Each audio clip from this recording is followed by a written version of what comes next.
Good morning. Welcome to the Rapid City Planning Commission meeting for February 22nd, 2024. If any member of the audience wishes to speak to an item on the Planning Commission agenda today, there are speaker request forms on the table along the left wall. Please fill out the request with the agenda number of the item you wish to speak to and hand it to the staff seated over there. At this time, we would also like to ask that if any member of the audience has a cell phone or other electronic device, that you either turn it off or turn the ringer to silent. If you need to take a call, please step out to the hallway so the meeting is not disrupted. Items 1 through 8 have been placed on the consent calendar and may be approved as a group. Action will be taken on all consent items in accordance with staff's recommendation by a single vote. Any item may be removed from the consent calendar by any planning commissioner, staff member, or audience member for separate consideration at this time. The findings of this planning commission are recommendations to the city council. The city council will make the final decision with the exception of the following items. Item 2, 23 PD 024. Item 5, 24 PD 003. Item 6, 24 PD 004. Item 7, 24 PD 005, and item 8, 24 006. The Rapid City Planning Commission's actions on these items are final unless any party appeals that decision to the Rapid City Council. All appeals must be submitted in writing to the Department of Community Development by close of business on the 7th full calendar day following action by the Planning Commission. Are there any items 1 through 8 that staff would like removed? No, thank you. Are there any items 1 through 8 that any planning commissioner would like removed? And are there any items 1 through 8 that any audience member would like removed for separate consideration? All right, the chair would then entertain a motion to approve the consent calendar, items 1 through 8, in accordance with the staff's recommendations. All right, Karen made the motion to approve the consent calendar in accordance with staff's recommendations, items 1 through 8, and Eric Heikus made the second on that motion. Any discussion on the motion? All those in favor, please say aye. Aye. Any opposed? Motion carries. Item number 9. Good morning, Commission. Cassie Hayes. Item number 9 before you is major amendment to a conditional use permit 23 UR 034. This is a request to allow an annual music festival in the flood hazard district. Specifically, this is for the Lifelight Hills Alive Festival for 2024.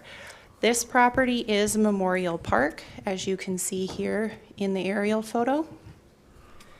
Zone flood hazard district. Future land use of this property is Parks and Greenway.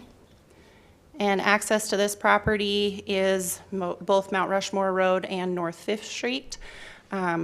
So what they are proposing, in 2019, there was a major amendment to this conditional use permit that was approved to allow the event annually without any sort of expiration unless there were complaints, there were changes to the operations, or there was changes to the operator.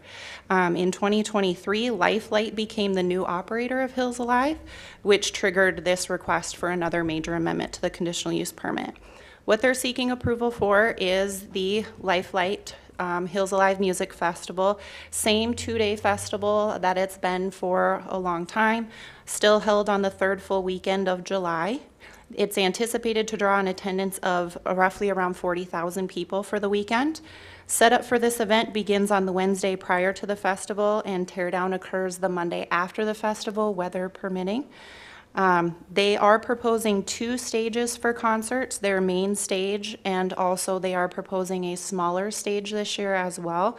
They're proposing areas for children's activities and inflatables, and also several temporary tents for food and merchandise vendors, first aid, ministry, and other festival activities. There was, when we went through this, a little bit of a concern for parking with the Hills Alive Festival. It does get pretty congested with the number of people that this draws. The hours of operation for the festival are from noon until 10 on both Saturday and Sunday. Something that pulls in a little bit more of a concern for this year is The monument does potentially have a concert coming that same weekend. It's not something that's been booked yet, but it is something that they have thrown out a bid for.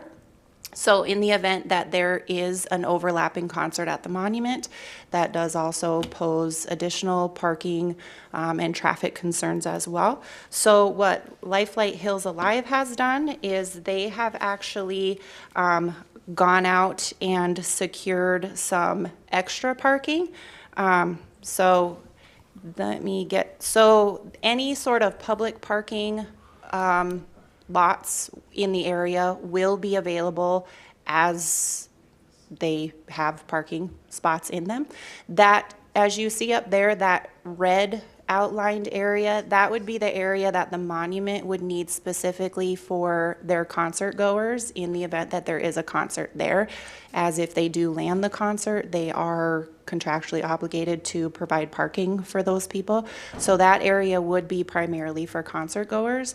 All the other yellow outlined areas are either public parking areas or parking areas that Lifelight Hills Alive has gone out and secured agreements with. They have gone out and secured an agreement with the owner of the historic freight house area to the south, and also the owner of the old Albertsons building to the northwest there. They are going to allow festival goers to park in those parking lots for the weekend.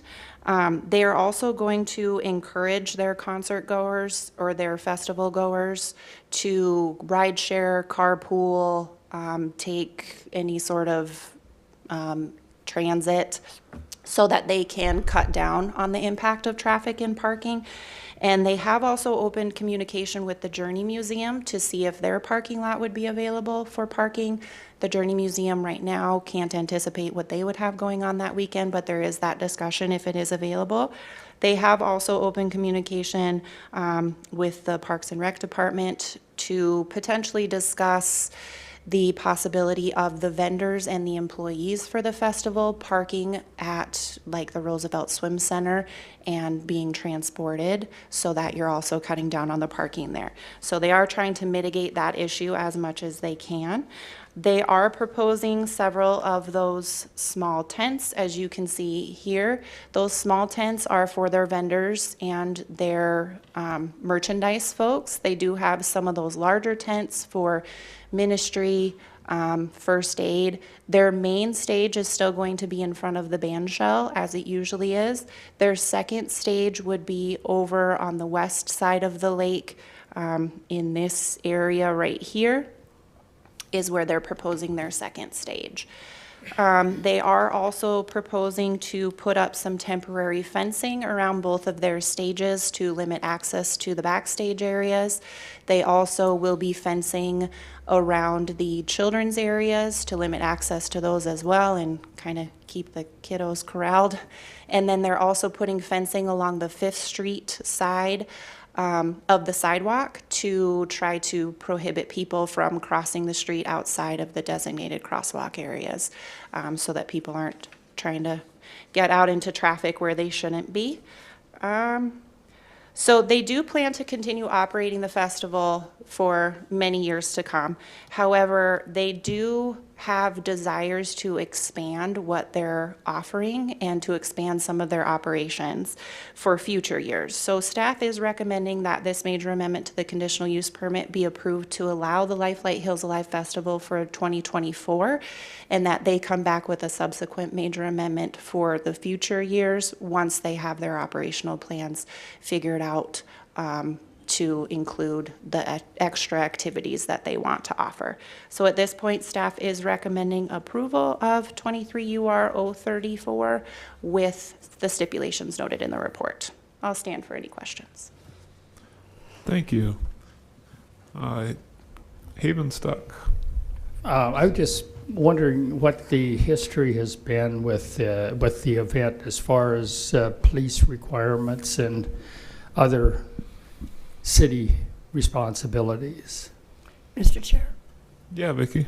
let me apologize. I seem to be losing my voice. So we've had a really good record with Hills Alive. They've been responsible users of our public land, And in visiting with the police department on this, while they do not provide additional security, the police department, they do collaborate closely with those within Hills Alive as they do bring forward individuals that are there to assist patrons to make sure that they're abiding in a safe fashion throughout the event. So it's been a good working relationship. And Life Flight, I guess, is the new entity. Is there any concerns or any reason to believe they won't carry on as the prior sponsor did? Mr. Chair. Vicki? So some of the original organizers of Hills Alive are also participating and still involved. So we sat down with some familiar faces. This all looks very familiar. And at the end of the day, we are only recommending an approval for this year. If it all goes well and they do it again next year, which I'm sure they will, then we'll bring forward a recommendation next year that would put it into approval for several years to come, pending complaint or a change in service or ownership again. But it does appear that it's going to look and operate very similar to what we've seen in the past. And this event utilizes a significant piece of city property. I guess, do they pay for that? And then obviously with that many people on the green area for sure, and other areas here, there's a lot of, there would be a lot of cleanup after the event. Mr. Chair. Vicki? Director Bigler is in the audience. Jeff, could you help us out with that?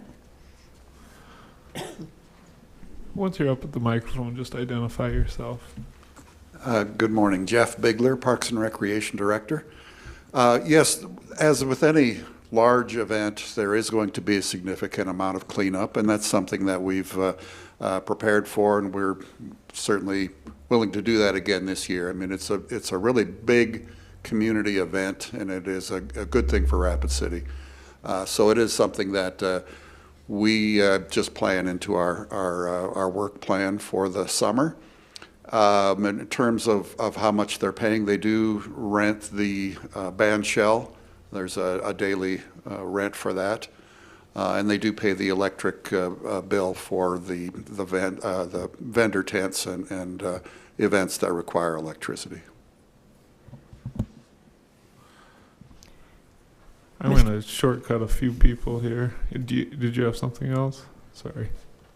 I just like to ask this explicitly. It was already kind of answered, but since there's a change in people running it, should emergency services need to make a change to what's going on there if this is approved? I assume that Lifelight has provided the appropriate people to talk to, and we have that information. Thank you, Mr. Chair. That's a great question. You'll see one of the stipulations of approval is before we can advance with this and issue that temporary use permit, yet another permit that they have to pay for. We'll need that emergency preparedness plan along with that contact information, because that is a crucial part of this. And then if I might, Mr. Chair. So as this was going on, when we first got news that Hills Alive was going to retire the event, the director of the monument then put out for bids for activities during this weekend, and he does have one pending. That's very unique. He would have not done that if he would have known that they were going to come back and use the park at that time. So we had a meeting with the director of Parks and Rec as well as the monument director and representatives from this event, and really talked through how do we make this work for everybody. And I think we came to some good solution. There's still no guarantee that there's going to be a concert held in the Summit Arena, but if it should, additional steps have been taken to secure parking that's not been done in the past.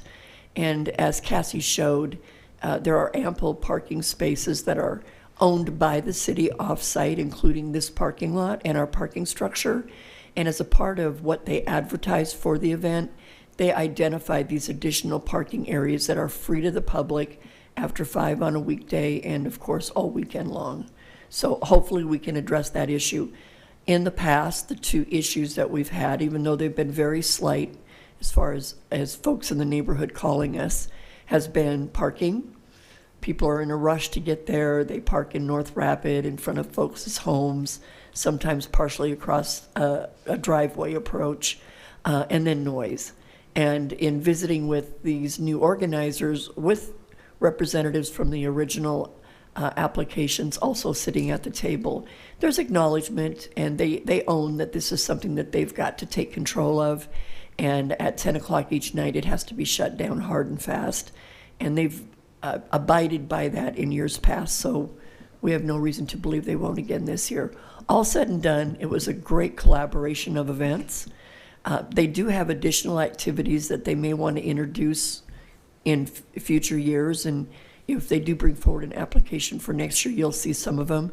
We were hesitant to support anything such as parking monster trucks on the grass area or creating a BMX display on the grass area, something that could permanently damage our beautiful parkland. But again, we'll continue to work with them and try to find facilities close to this center operation to ensure that long-term it doesn't damage the surfacing of Memorial Park. Thanks, Vicki. Vince? Thank you, Mr. Chair. Just got a question about going back to the parking for a second. And normally school will be out of session, so has Rapid City Area Schools been contacted that they're not going to plan some other kind of event that would affect that Central High School parking lot? Mr. Chair. Yeah, Vicki. So Craig Belzer does have an agreement with the school that we can use the central parking lot when they're not using it. And those are ongoing conversations, just a sharing of information. We anticipate that we will use it for this weekend, either by Hills Alive or by the concert goers. But most definitely, there'll be conversation with Central to lock this down, and the Central High School parking lot will probably be pretty full throughout this event. Thank you. Eric Heikes? Thank you, Mr. Chair. Three things. First is a story. The Deadwood Jam, I don't know if you remember when Collective Soul played on a Friday and then Spin Doctors played on a Saturday. Spin Doctors had just won a Grammy, I think, and they had 18,000 people there, and it was way more than anything estimated happened, and it overran security for sure. I worked security for it, and there was just not enough police, right? And it got a little scary because if there would have been something happen that was bad, it would have been more than the community could handle. So this event is the same kind of critical mass. I think private security may be an idea for this because I don't think we can just rely on police. I think a vendor like this one should probably bring their own security to a point for their own benefit and the benefit of the community. So, two, I love this event. I think it's great. I think it's great for the economy. I think it's great for our community. It's been almost 20 years. Is that right? It's been running. So a lot of people make their plans for this. So I want this. And then three, I see a floodplain development permit as part of this. So there's another one. We got this big critical mass of people. If in the case there's a 500-year event on that same day, I think the city needs to make measures that, that could be, those two could be on a collision path for a problematic situation, and it may have to cancel or change if we have a large flooding event, because there are some chunks of this that's in the flood plain for sure. All that said, I'll be supporting this. Mr. Chair. So that emergency preparedness plan that they bring forward every year and will again this year, it does include bringing their own personnel on board to monitor and provide assistance. They're hesitant to call it security, but it'll function like security. And they've done that in the past, and it's worked very well with a little incident that's required additional police activity. Also, there is an emergency evacuation plan that has to be in place. We collaborate that with the fire department as well, and they're very schooled at knowing how to put those plans together.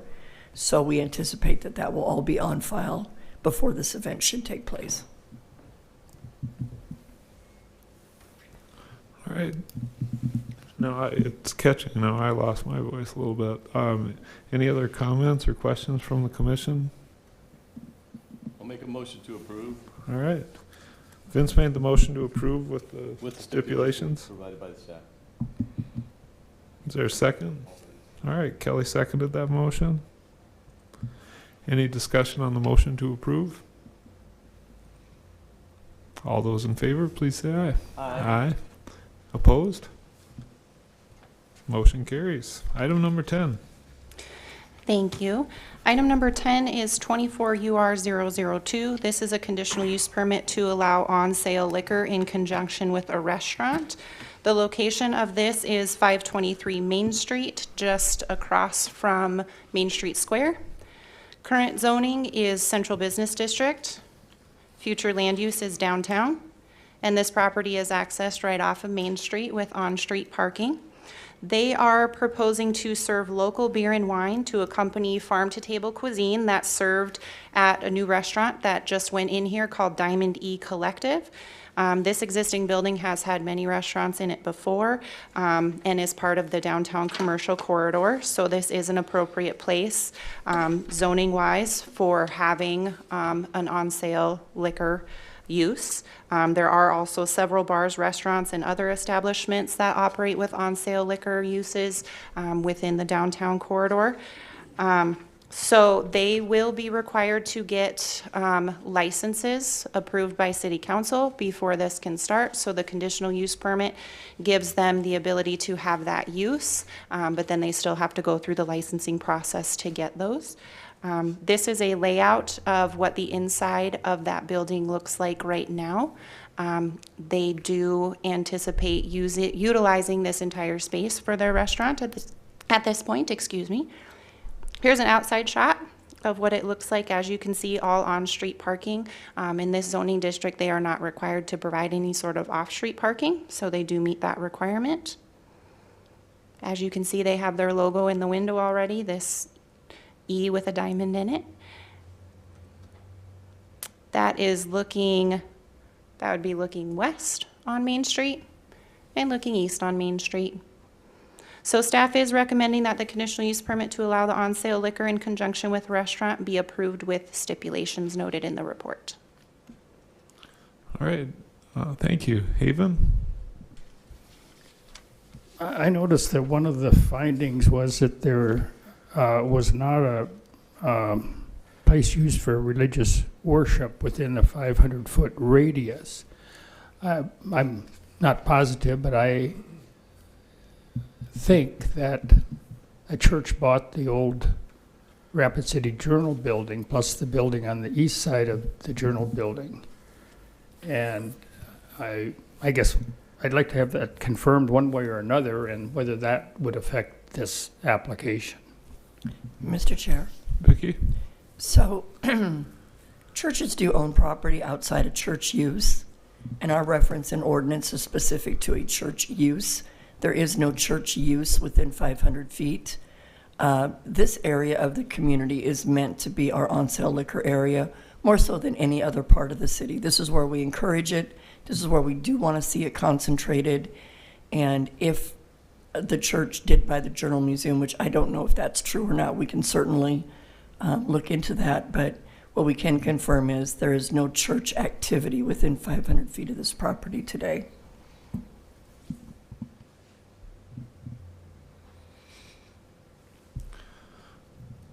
All right. Any other questions, comments on this item? Eric?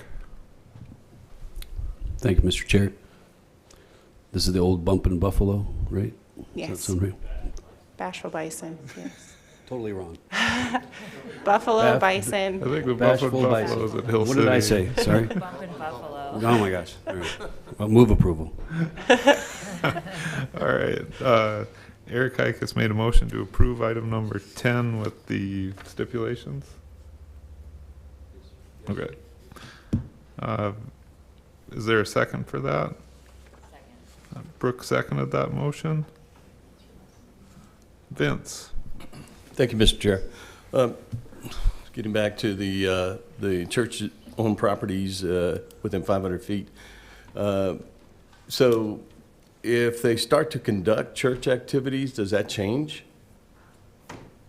Vicky? That is a great question. It's whatever comes first. So with this being here now, then if a church should decide to come in within that 500 feet, then they can do so. And we have that happen quite often. Right. Okay. We're all waiting to see if Kinsley has something to add. Cassie, do you want to add anything? Or Kinsley just noted that Rimrock is using this as a church on Sundays. I did not know that. I was also, I'm sorry, Mr. Chair. Vince? Oh. Nope. Good. Thank you. I was also under that same impression. I don't go to that church, but I've seen activity there when I'm downtown, and so shouldn't we have?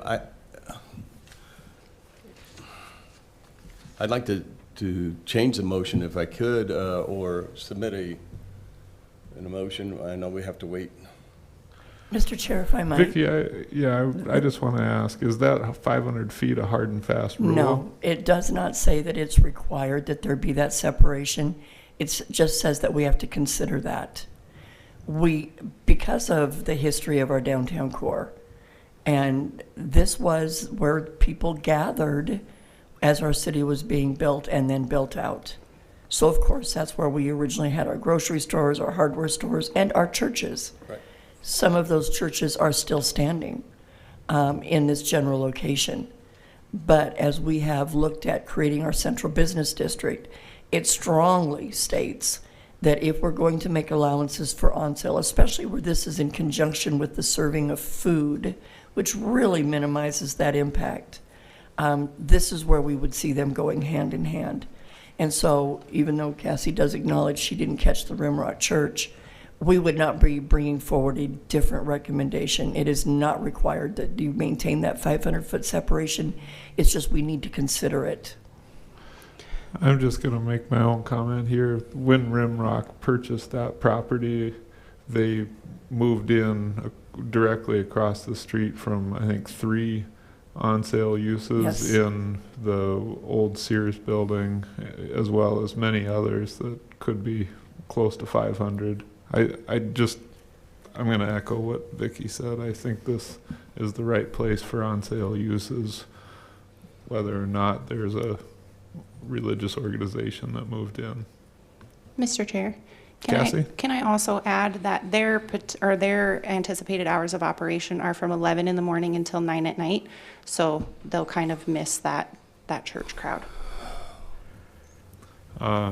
So I'm just, as a reminder, there is a motion on the floor from Eric to approve this item. I had more lights up. Oh, Karen's good. Okay. Any other questions, comments on the motion to approve this item? All right. Oh, Vince, yeah. I just want to be clear that although I'm agreeing with Eric and Vicky are pointing out, which is why we should go forward, I just want to make it clear that the churches that are in this 500-foot radius are aware that there is on-sale alcohol, and it conflicts with what we're trying to accomplish with that ruling, or with that rule of 500 feet. So are they aware of that, I guess, is the bigger question. And just to confirm, they were given opportunity to know that this liquor license is going to be up for approval. Mr. Chair, Vicky? so our requirement is that everyone within 250 feet be sent a letter, but there's a big old sign that is also required to be posted, and it's been on display for the last 10 days. All of these churches, because of the number of on sale that are in this area, are fully aware that there's on sale in our downtown core. In this particular case, one of the stipulations covers it. This on sale liquor is only being allowed in conjunction with a full service restaurant. So this can never function as a bar. It will always have to function as a restaurant that then decides to serve a drink. And that really does limit its impact too. Thank you, Vicki. I'm clear now. Okay. Eric? Thank you, Mr. Chair. Good consideration, Vince. Well heard. Also, I'm going to stay with my motion, given all that discussion and consideration with the stipulations. Thank you. All right. Any further comments on the motion to approve? All those in favor, please say aye. Aye. Any opposed? All right. Motion carries. That takes us to the end of our agenda. I just want to say a thank you to Mac Construction for getting this place back so we can move back in. It's nice to be able to see the other commissioners without a lot of leaning. And then also, I think it's Eric's birthday, so happy birthday. Hey, happy birthday, Eric. Anything from staff, Vicki? I too am so pleased that we're back in this room. I didn't know how much I loved this room until we had to sit in the community room. We had council in here Tuesday night, and it was just a sigh of relief that we all had room. We had a little separation from the audience and for security purposes, and just the ability to communicate. This really is a good functioning room, so I echo that. I would like to introduce to you our one of our newer members to our team. This is Morgan Twombly. We had an air quality specialist position open, and in an effort to increase our number of planners and being challenged that we have to keep our budget within a tight line item, I took the air quality position and partnered it into a planner position. So in essence, created a new planner position known as an environmental planner. And we were fortunate to find her. She is doing an excellent job. And our goal is to grow her beyond the air quality duties and into the planning duties. She's just amazing us every day with her abilities. So look out, we're going to be bringing her in. She's going to be making presentations. And at the end of the day, we'll have more folks working on different items. Our goal is not just as planners to address the applications that come in, but to really look at doing an overhaul on our zoning ordinance. And we can't do that when we have such a skeleton crew and we're just trying to keep up. So we've gotten creative. We've put more warm bodies into planner seats, and look out, you're going to be seeing a lot of ordinance amendments coming forward. Exciting times for us. That's great. Anything from the commission? All right, I'd look for a motion to adjourn then.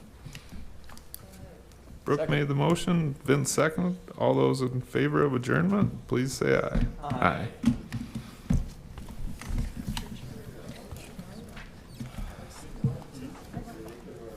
Yeah. Yeah. Yeah. Goes both ways, right?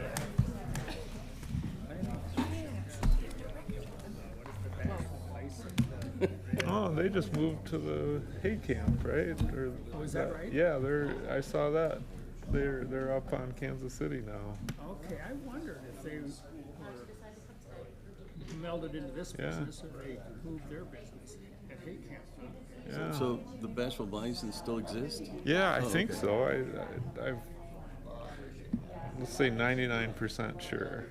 I'll drive by there this morning and see. Yeah, that makes sense. And then this is the old Botticelli's. And Yeah. Boy, that was a nice bakery. Restaurant.